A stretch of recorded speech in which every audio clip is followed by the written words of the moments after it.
Good morning, everybody. I've been seeing and hearing a lot of buzz about companies and management teams encountering challenges in resolving their NASDAQ bid price deficiency through a reverse stock split due to confusion over the implementation of the new 5 business day notice rule and its interaction with the existing 10-day trading rule. So let's try to clear it up the best we can here in a few minutes. As a brief overview, issuers listed on NASDAQ must maintain a share price of $1 to meet the continued listing standards.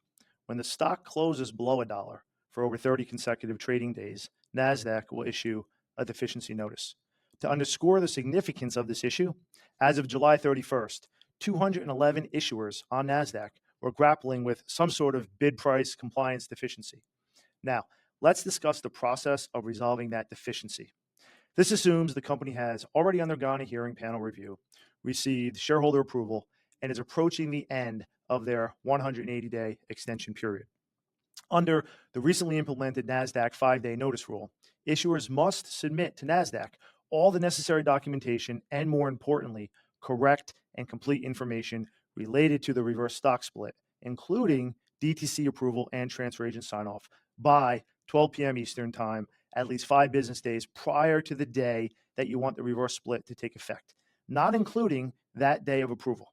Now, it's crucial to emphasize any errors, ambiguities, or even minor formatting issues in your submission may result in a reset of the 5-day clock, if not corrected by 12 p.m. Eastern deadline.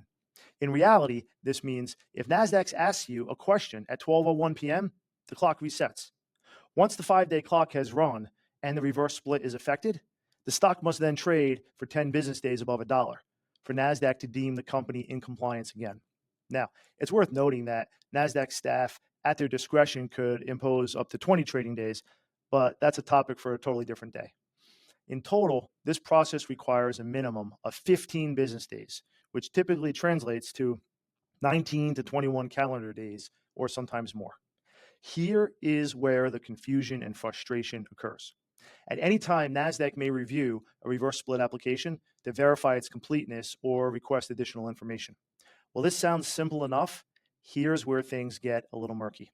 If an issuer submits the information to NASDAQ early, for example, 6 or even 7 days ahead of the desired reverse split effective date, there is no guarantee that NASDAQ will review the submission prior to the 5-day deadline.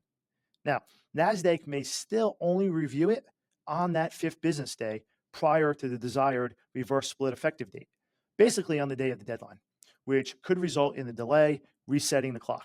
In the event of an incomplete submission, or if NASDAQ encounters any comments or questions that go beyond 12 p.m. Eastern Time of the day of approval, a delay in NASDAQ approving the reverse split application can be detrimental to issuers approaching their 180-day compliance deadline, because every day you need to adjust the application past 12 p.m. Eastern, the 5-day clock starts over. Again, not including the day of approval, creating a massive ripple effect on starting the 10-day post-trading reverse period. Issuers need to anticipate these deadlines and not wait until the last minute to implement their reverse stock split, because there are no guarantees that approval will occur on the first submission. And there are numerous moving parts outside of an issuer's control in dealing with DTC, the transfer agent, and NASDAQ itself. Now, why is all of this so important? If an issuer waits until the last minute to implement a reverse stock split and extends past that 180-day deadline, even by 1 day, even by a half a day, NASDAQ cannot give issuers additional time under their rules, absent manifest error by NASDAQ or some other special situation. There is a 0% chance that NASDAQ even has the authority to extend that 180-day compliance period.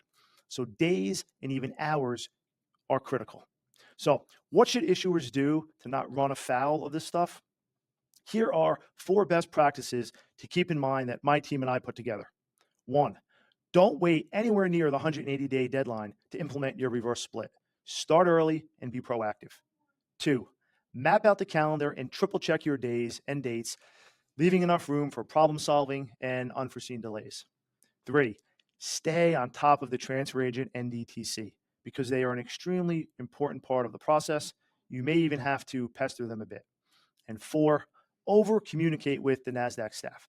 Don't assume that they can read your mind or that they don't have 1,000 other things going on. Remember, they are human beings just like the rest of us, and they are trying to figure things out too and make this the best, most compliant market and industry on planet Earth. So for more detailed information or help on this rule or how to avoid these landmines, you can always email or text me directly. I promise we will continue to stay ahead of these and other issues affecting the microcap and beyond.